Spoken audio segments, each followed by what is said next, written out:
Hello बच्चों, कैसे हैं? मजा आ रहा होगा। हम कर रहे हैं न्यूक्लियोफिलिक सब्स्टिट्यूशन रिएक्शन का मैकेनिज्म। अभी लास्ट वीडियो में हमने किया था SN2 मैकेनिज्म, उसकी स्टीरियोकेमिस्ट्री, कौन कौन से फैक्टर पे SN2 मैकेनिज्म डिपेंड करता है, इस तरह के सभी टाइप के क्वेश्चंस हमने कर लिए थे। आज हमारा है SN1 mechanism. S for substitution, N for nucleophilic. 1 का मतलब क्या होता था? यूनिमोलिकुलर। और SN2 में 2 का मतलब क्या होता था? बाईमोलिकुलर। तो ये है यूनिमोलिकुलर। यूनि का मतलब, बाई का मतलब 2, यूनि का मतलब 1। इसका मतलब 1 है तो ये कौन सा काइनेटिक्स है? फर्स्ट ऑर्डर रिएक्शन है। ये कौन सी रिएक्शन है? First order. वो कौन सी थी? Second order reaction. First order का मतलब क्या है? इस रिएक्शन का जो स्लो स्टेप होगा बेटा, इस रिएक्शन का जो स्लो स्टेप होगा उसमें एक रिएक्टेंट होगा, 1 रिएक्टेंट। स्लो स्टेप में कितने रिएक्टेंट होंगे? 1। स्लो स्टेप में एक रिएक्टेंट है, इसलिए एक कौन से ऑर्डर का रिएक्शन है? फर्स्ट ऑर्डर का रिएक्शन है।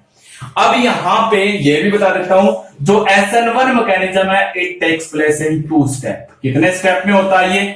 2 स्टेप में होता है। एक होता है स्लो स्टेप और दूसरा कौन सा होता है? Fast step. तो it takes place in 2 step. एक स्लो स्टेप और दूसरा कौन सा होता है? फास्ट स्टेप होता है। लेकिन वहां पे एक ही स्टेप था, स्लो स्टेप। यहां पे 2 है, ठीक है? एक स्लो होगा, एक फास्ट होगा। एक हम एग्जांपल लेते हैं, एक और बता देता हूं। ये किसके अंदर होता है SN1 mechanism? It takes place in polar protic solvent. Polar protic solvent का मतलब क्या है? पोलर का मतलब तो वही जिसमें और पॉजिटिव और नेगेटिव आयंस बनते हो। प्रोटिक का मतलब जिसमें से क्या निकलता हो?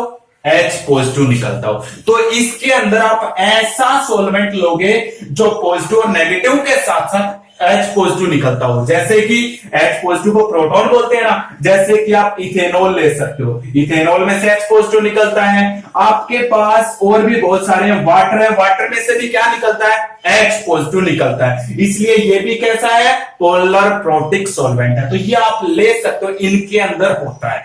इनके में रिक्वायरमेंट क्यों है, जरा एक बार ध्यान से देखिएगा। मान लेते हैं हमने क्या किया, ये एग्जांपल ले लिया, एक टर्सरी ब्यूटाइल ब्रोमाइड, ये ले लिया भाई। 3 इसको CH3 जुड़े हुए, इसलिए कैसा एल्केन है? पहली बात तो टर्सरी।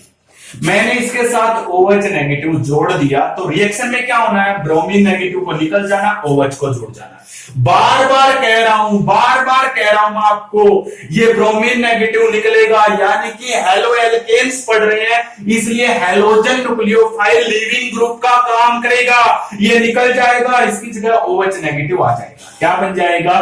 तो आपके पास अगर कैसे भी लिख सकते हो आप, इसको जैसे चाहो लिखना, लिख सकते हो। यहां पे OH आ गया और क्या निकल गया? Br negative. देखो जस्ट रिएक्शन तो ये होनी है, Br नेगेटिव को निकल के OH नेगेटिव को जुड़ जाना है।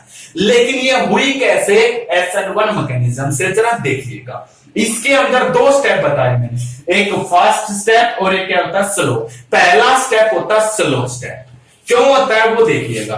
वैसे तो ये क्या है? OH नेगेटिव ट्राई कर रहा था बैक साइड अटैक करने की, ताकि SN1 की जगह SN2 को फॉलो कर सके। लेकिन यहां पे क्या है भी, मैंने बताया था यहां पे ये बड़े ग्रुप है, भीड़ है, इसलिए बैक साइड से अटैक नहीं कर सकता, फ्रंट साइड से भी नहीं कर सकता। क्यों? क्योंकि इस ब्रोमीन पे नेगेटिव, नेगेटिव नेगेटिव को क्या करेगा? रिपेल। इसलिए मजबूरी बस पहले हमें इस कार्बन पे अटैक करने के लिए जगह बनानी पड़ेगी, ताकि OH नेगेटिव अटैक कर सके। इसलिए SN2 नहीं लगा। तो जगह बनाने के लिए पहला होगा स्लो स्टेप। उस स्लो स्टेप को हम क्या नाम देते हैं? स्लो स्टेप को ही मैंने बताया क्या नाम देते हैं? Rate determining step. वो स्लो स्टेप क्या होता है? देखिए, इसका पहला स्लो स्टेप, इसका जो फर्स्ट स्टेप होगा स्लो स्टेप, वो होता है ionisation of halo alkane. Ionisation of halo alkane. इस हेलो एल्केन का हम आयोनाइजेशन करेंगे। ये मैंने ले लिया हेलो एल्केन, ये जुड़ा हुआ है, आयोनाइजेशन इसका करेंगे। यहां पे ब्रोमीन जुड़ा हुआ है, पहले ये ब्रोमीन नेगेटिव निकल जाएगा इस बॉन्ड के इलेक्ट्रॉन को लेके, तभी तो यहां पे जगह बनेगी। तो ये होता है आयोनाइजेशन। ये आयोनाइजेशन किसके कारण हुआ? एक बार देखिएगा जरा, क्या बन गया? इस कार्बन पे आ गया पॉजिटिव चार्ज, इस पे अगर पॉजिटिव आएगा तो इसकी हाइब्रिडाइजेशन हो जाएगी sp2, और जब sp2 हाइब्रिडाइजेशन हो तो कैसी शेप होती है, ट्राइएंगुलर। तो ये तीन CH3 जो बचे हुए ना, ये कैसे जोड़ोगे, ये ट्राइएंगुलर शेप में ऐसे जुड़ जाएंगे बेटा, इस तरीके से। और ट्राइएंगुलर शेप में sp2 हाइब्रिडाइजेशन बनी तो ये इंटरमीडिएट बन गया। कौन सा इंटरमीडिएट बना, कार्बोकैटायन। ये डबल एडिड एरो होती है क्योंकि ये स्लो स्टेप है। ये था भाई आयोनाइजेशन, और इसमें से क्या निकला, ये ब्रोमीन नेगेटिव। इस ब्रोमीन नेगेटिव को क्या किया जाएगा, स्टेबल किया जाएगा। कैसे, तभी तो ये आयोनाइज होगा। ये निकलने के बाद अगर ये स्टेबल होगा तभी तो ये आसानी से निकलेगा। ये स्टेबल कैसे होगा, बाय सोल्वेशन। सोल्वेशन किस कौन करेगा भी सोल्वेशन, ये आपका पोलर प्रोटिक सोलवेंट करेगा इसका सोल्वेशन बाय यूजिंग प्रोटोन।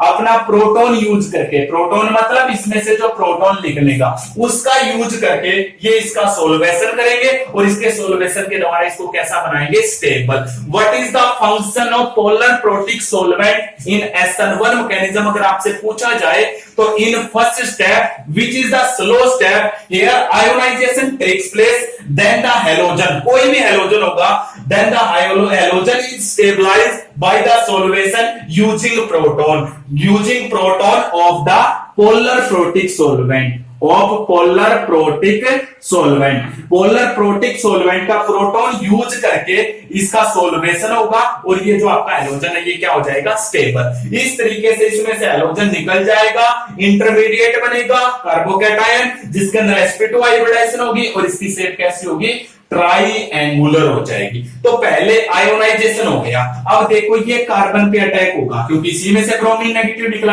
अब इस पे अटैक करने के लिए फुल स्पेस अवेलेबल हमारे पास है। फुल स्पेस कैसे है, जरा देखिएगा एक बार आप, यहां पे हमारे पास फुल स्पेस अवेलेबल है। तो ये था स्टेप 1। अब स्टेप, ये डबल एडिड एरो भी स्लो स्टेप में, ध्यान से देखिए। अब आपका ये बन गया स्टेप 2।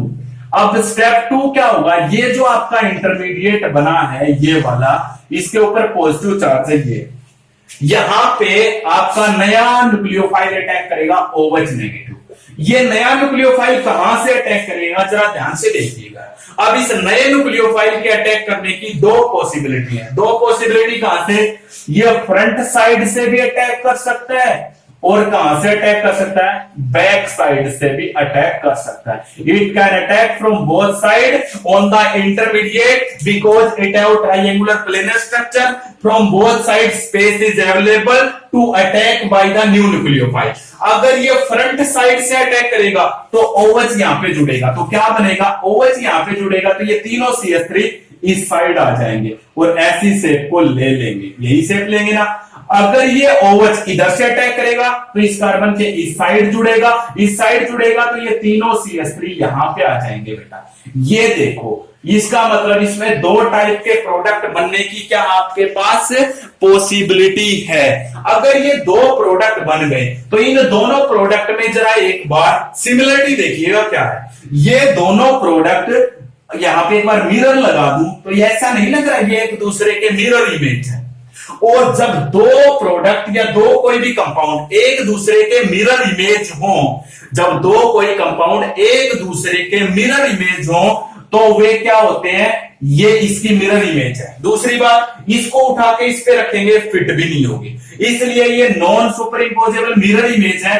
मिरर इमेज अगर एक दूसरे के हो तो उन्हें हम क्या नाम देते हैं, एनेंसियोमर्स। उन्हें हम क्या नाम देते हैं, एनेंसियोमर्स। या फिर ये एक दूसरे के क्या है, ऑप्टिकल आइसोमर्स हैं। और इनमें क्या डिफरेंस होता है, इनमें डिफरेंस ये होता है, अगर ये प्लेन पोलराइज लाइट को राइट में रोटेट करवाएगा तो ये प्लेन पोलराइज लाइट को कहां पे करवाएगा, लेफ्ट में। अब इन दोनों का मिक्सर बनेगा। इन दोनों का क्या बन गया है, क्योंकि ये बीकर तो एक ही है जिसमें ये रिएक्शन चल रही है, इन दोनों का मिक्सर। और जब दो एनेंसियोमर्स का मिक्सर हो तो उसको मैंने तुम्हें नाम दिया था, क्या बनेगा भी, रेसेमिक मिक्सर। क्या बनेगा, रेसेमिक मिक्सर। तो आप ये बताओ SN1 मैकेनिज्म में फाइनली क्या बना, रेसेमिक मिक्सर बना। भाई क्या बना, रेसेमिक मिक्सर, क्योंकि इसमें दो एनेंसियोमर्स बन रहे हैं इसलिए इसके अंदर क्या बना, रेसेमिक मिक्सर। ये था भी आपका SN1 मैकेनिज्म। एक बार शॉर्टली फिर से देखते हैं, जरा ध्यान से सुनिएगा मैंने क्या क्या बताया है। सबसे पहले मैंने बताया है, ये एग्जांपल लिया था, इसके अंदर दो स्टेप होते हैं, एक स्लो और एक क्या होता है फास्ट। अब ये OH नेगेटिव यहां से भी अटैक नहीं कर सकता क्योंकि negative negative repel, back side से भी अटैक स्पेस नहीं, इसलिए पहले स्पेस बनाना पड़ेगा। इसलिए इसका स्लो स्टेप, पहला स्टेप इसका आयोनाइजेशन, ये ओल्ड न्यूक्लियोफाइल निकाल दिया। ये क्यों निकला? क्योंकि पोलर प्रोटिक सॉल्वेंट के कारण इसका सोल्वेशन हो गया और ये स्टेबल हो गया, तो इंटरमीडिएट बन गया कार्बोकैटायन। अब ये कार्बोकैटायन होता है प्लेनर, इसके ऊपर दोनों साइड से, तो स्टेप 2 में चले गए, ये होता फास्ट स्टेप, लिख लेना। इसके ऊपर OH नेगेटिव फ्रंट साइड से भी अटैक कर सकता है, बैक साइड से भी। फ्रंट से अटैक करेगा ये बनेगा, बैक से अटैक करेगा ये बनेगा।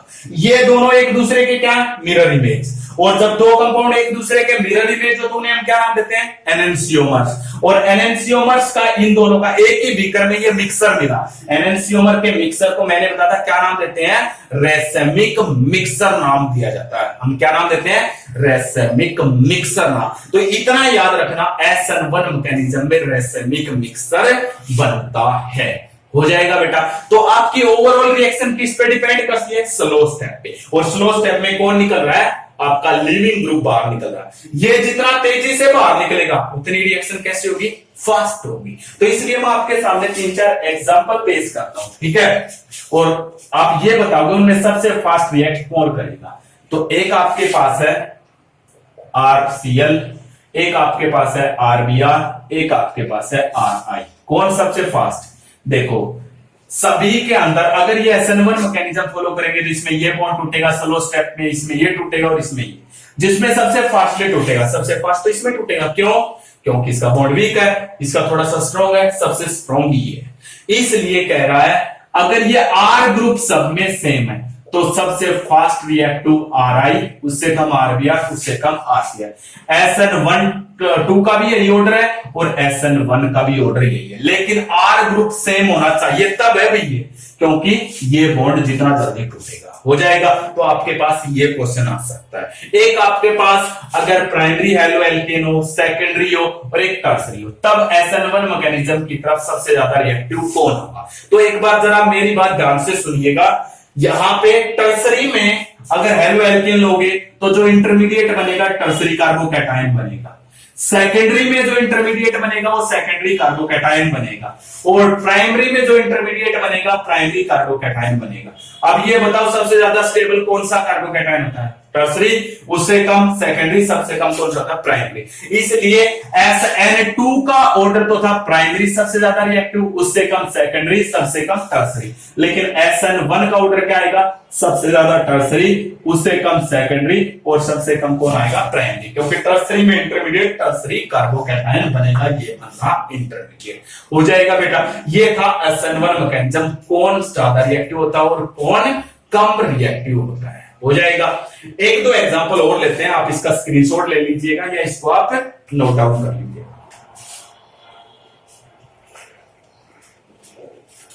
अब हमारे पास अभी एक जगह मैंने तुम्हें बताया था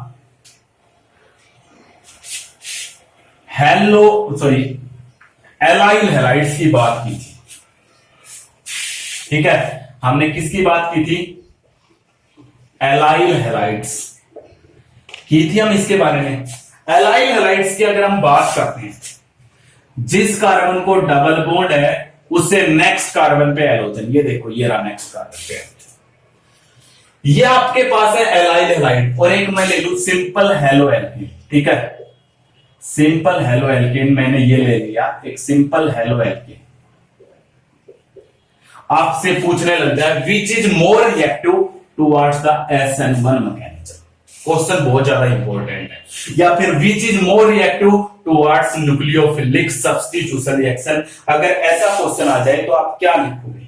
तो इसमें देखिएगा जरा क्या बनेगा। विच इज मोर रिएक्टिव अगर आपसे पूछा जाए तो आपको ये वाला ज्यादा रिएक्टिव होगा। क्यों होगा भाई?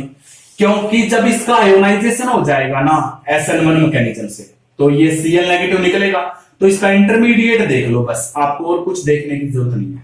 इसका इंटरमीडिएट ये बनेगा, इस कार्बन पे पॉजिटिव, इसे बोलते हैं एलाइल कार्बोकैटायन। और इस एलाइल कार्बोकैटायन में रेजोनेंस है। कैसे है रेजोनेंस? देखो इस बॉन्ड के इलेक्ट्रॉन यहां पे ले आओ, पॉजिटिव इस पे आ जाएगा, ये डबल बॉन्ड यहाँ पे और ये।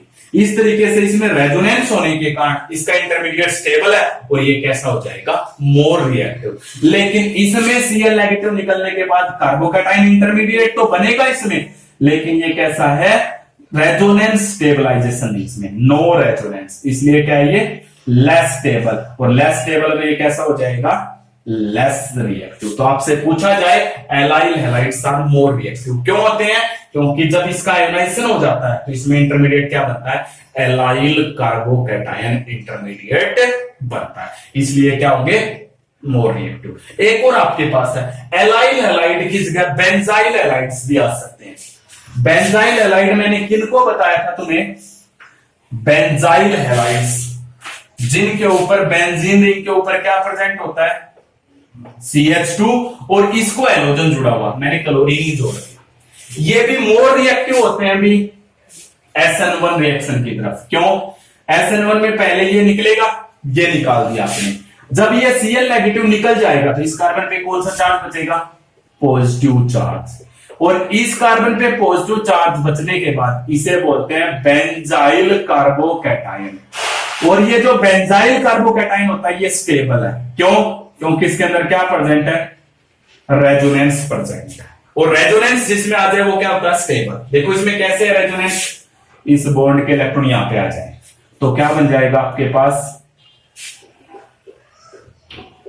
ये बॉन्ड एज इट इज, ये as it is, double bond CH2 और ये पॉजिटिव यहां से इसके ऊपर आ गया। अगले केस में इस बॉन्ड के इलेक्ट्रॉन यहां पे, तो पॉजिटिव यहां से इस पे आ जाएगा, क्योंकि बॉन्ड कम हो गए हैं सीधे, ये पॉजिटिव यहाँ पे, ये और डबल बॉन्ड CH2, इस बॉन्ड के इलेक्ट्रॉन यहाँ पे, तो पॉजिटिव यहाँ पे, पॉजिटिव हमेशा एक छोड़कर एक, देखो यहाँ पे था, यहाँ पे नहीं आया, इस पे आया, तो अगली बार आप खुद समझ रहे होंगे कहां पे आएगा, इधर डबल बॉन्ड के साथ CH2, फाइनली ये वापिस ले लेगा, तो क्या बन जाएगा भाई, ये और ये यहाँ पे क्या आ गया, CH2, इस पे कौन सा चार्ज आ गया, तो ये बेंजाइल कार्बोकैटायन भी स्टेबल है, इसलिए it is more reactive towards the SN1 reaction हो जाएगा।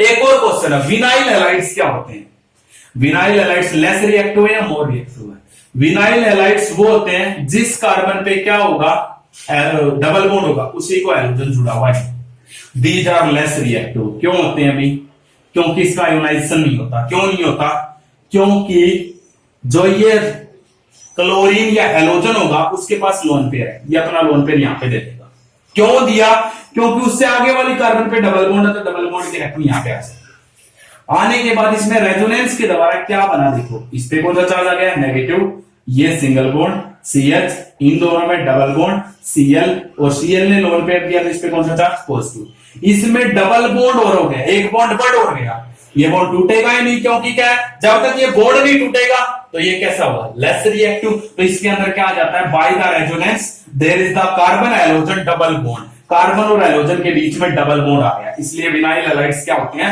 लेस रिएक्टिव होते हैं towards the nucleophilic substitution reaction, either bye SN1 हो या चाहे वहां पे तो SN2 मैकेनिज्म। ये थे भाई कुछ एग्जांपल जो SN1 रिएक्शन में आपके पास आ सकते हैं, हो जाएगा। अब हमारे पास है आगे कौन कौन से फैक्टर SN1 मैकेनिज्म को अफेक्ट करते हैं, तो फैक्टर्स अफेक्टिंग SN1 मैकेनिज्म, आगे देखिएगा।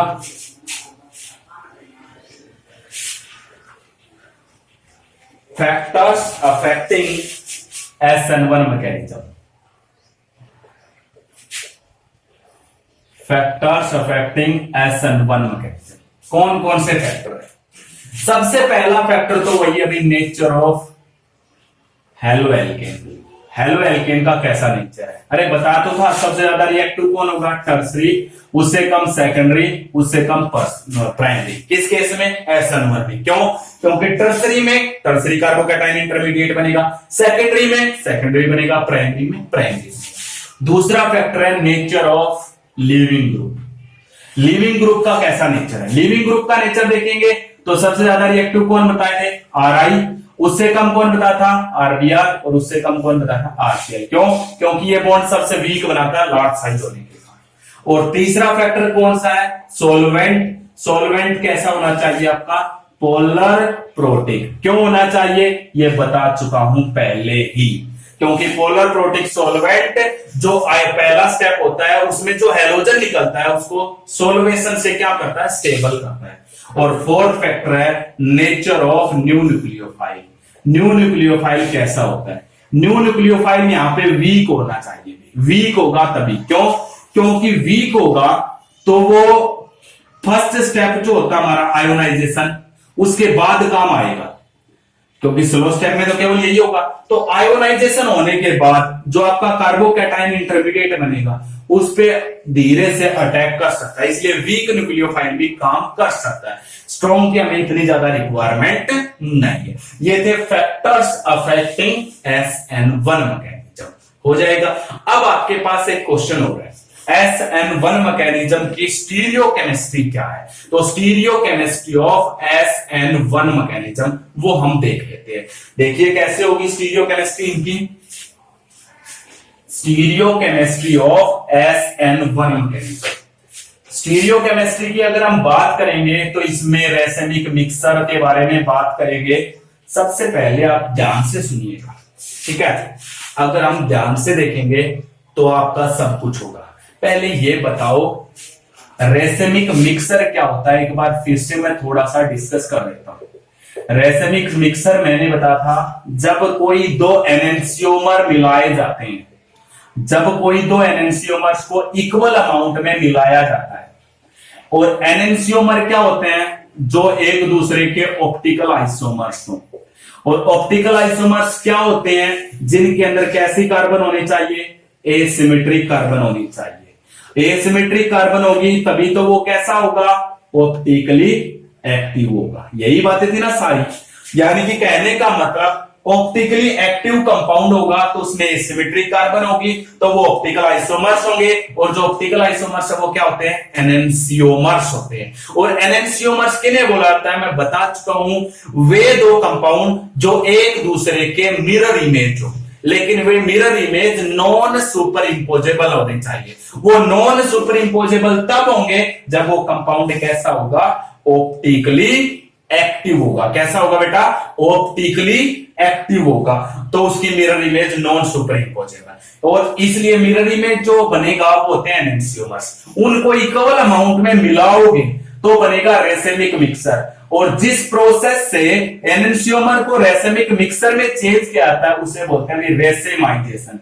तो आपसे पूछा जा सकता है what is the racemization. It is the process by which enantiomer changes into racemic mixer. उसे हम क्या नाम देते हैं, रेसेमाइजेशन। क्यों होता है भाई रेसेमिक मिक्सर होता है ऑप्टिकली इनएक्टिव।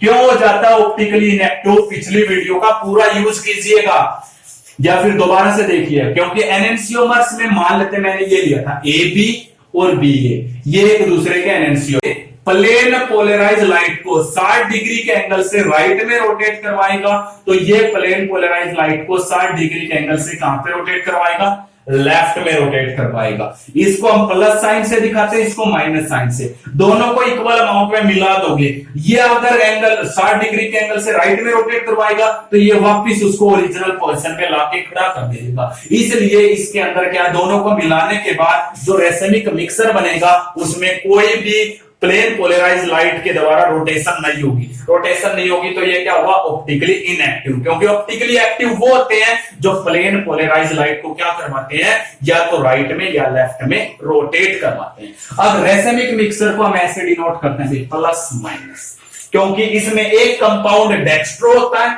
दूसरा लीगो। यानी कि एक ऐसा जो प्लेन पोलराइज लाइट को राइट में रोटेट करवाता है और एक ऐसा जो प्लेन पोलराइज लाइट को लेफ्ट में। दोनों का मिक्सर बनने के बाद कहीं पे कोई रोटेशन नहीं होता, इसलिए हम इसको प्लस माइनस ऐसे करके लिखते हैं।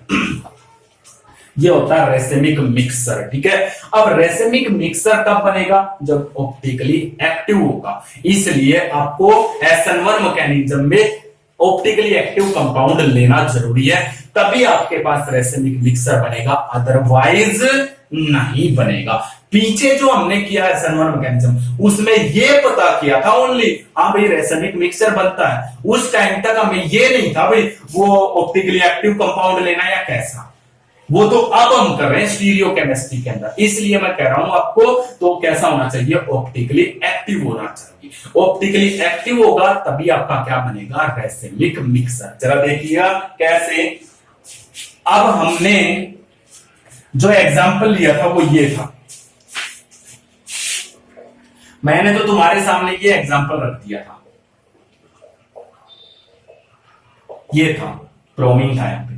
अरे ये तो ऑप्टिकली एक्टिव है ही नहीं, क्योंकि इस कार्बन को तीन ग्रुप सेम जुड़े हुए हैं, लेकिन फिर भी मैंने तुम्हें लिखवा था वहां पे रैसेमिक मिक्सर। अरे वो इस कंपाउंड का नहीं लिखवा था, वो मैंने ये लिखवा था BSN1 मैकेनिज्म में रैसेमिक मिक्सर बनता है। लेकिन वो कब बनता है वो अब हम स्टीरियो केमिस्ट्री में पढ़ेंगे। तो ये पहला स्टेप था, ब्रोमीन नेगेटिव निकल गया, तो ये बन गया आपके पास इंटरमीडिएट कार्बोकैटायन। अब ये तो मैंने बताया था OH नेगेटिव यहां से अटैक किया, यहां से अटैक किया, तो आपका ये बन गया एक ये प्लस ये। और मैंने बताया था इन दोनों का मिक्सर क्या बनता है, रैसेमिक मिक्सर। अरे ये दोनों सेम है, क्यों है, आप इसको चाहे इसको, इन दोनों में से किसी को भी 180 डिग्री के एंगल से रोटेट करवा के देखिएगा। इसको मैंने 180 के डिग्री के एंगल से रोटेट करवाया तो ये बिल्कुल सेम एज इट इज बन गया, डिट्टो। अब इसको उठा के इस पे रखूंगा तो फिट नहीं हो जाएगा। मिरर इमेज कैसी हो गई, सुपर इम्पोजेबल। अगर सुपर इम्पोजेबल है तो नॉट एनेंशियोमर्स, एनेंशियोमर्स नहीं है तो ये कभी भी क्या नहीं बना सकते, नो रैसेमिक मिक्सर। इसलिए आपको यहां पे जो ये हेलो एल्केन लेना, ये कैसा लेना पड़ेगा, ऑप्टिकली एक्टिव। और ये तब होगा जब इस कार्बन को चारों ग्रुप अलग अलग जुड़े होंगे। उसका और एग्जांपल पेश कर लेते हैं। तो देखिएगा जरा, चारों ग्रुप अलग अलग होंगे तो कैसा होगा, ये लिया, यहां पे एक तरफ C2, यहां पे C2H5 जोड़ लिया, यहां पे C3H7 और ये लिया, हो गया पहला स्टेप, ये निकल गया। निकलने के बाद जरा ध्यान से देखिएगा क्या बन गया,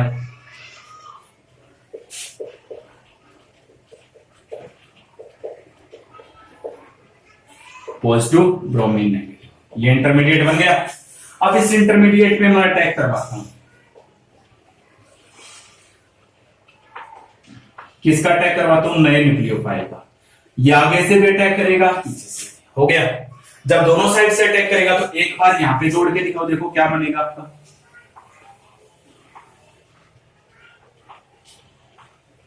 ये एक बार ये बैक साइड और जोड़ के देखो,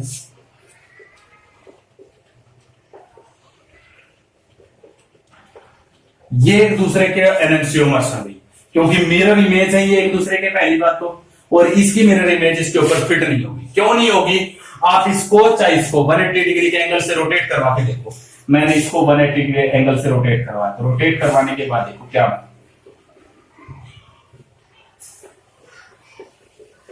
इनकी पोजीशन में चेंज आ गया। अब इसको उठा के फिट रखूंगा, नहीं होगा। ये CS3 फिट हो जाएगा, OH फिट हो जाएगा, लेकिन C3H7 नहीं होगा, C2H5 नहीं होगा। इसलिए क्या है, ऑप्टिकली एक्टिव है। अब इन दोनों का मिक्सर मिला, ये एक दूसरे के क्या है, एनेंशियोमर्स। अगर ये एनेंशियोमर्स है तो इनका क्या बनेगा, रैसेमिक मिक्सर। तो SN1 मैकेनिज्म में रैसेमिक मिक्सर कब बनेगा, जब हम कैसा लेंगे, ऑप्टिकली एक्टिव हेलो एल्केन लेंगे, तब हमें क्या मिलेगा। तो ये थी stereo chemistry of SN1 mechanism. When we take the optically active haloalkane, it is possible when all the four group to the haloalkanes are different. That is the optically active because it contains asymmetric carbon. Then it form the intermediate carbocation and finally form the two product which are mirror image, non-superimposable and enantiomers of each other. Having mixer is known as racemic mixer. अब आपसे रैसेमिक mixer हो गया। ये था भी SN1 mechanism के बारे में, जितना भी था मैंने सब आपको बता दिया है, हो जाएगा। बाकी हम डिस्कस करेंगे आगे के वीडियोस में। आप मेरे चैनल को ज्यादा से ज्यादा अपने फ्रेंड्स को, अपने दोस्तों को शेयर कीजिएगा। आपको यहाँ पे फिजिक्स के भी वीडियो मिलते रहेंगे। अब हम कुछ ही टाइम में 2 या 3 दिन के बाद हम आपको सॉल्यूशन यूनिट भी देने लग जाएंगे। स्टार्टिंग से दोनों यूनिट आपको मिलते रहेंगे। Thank you.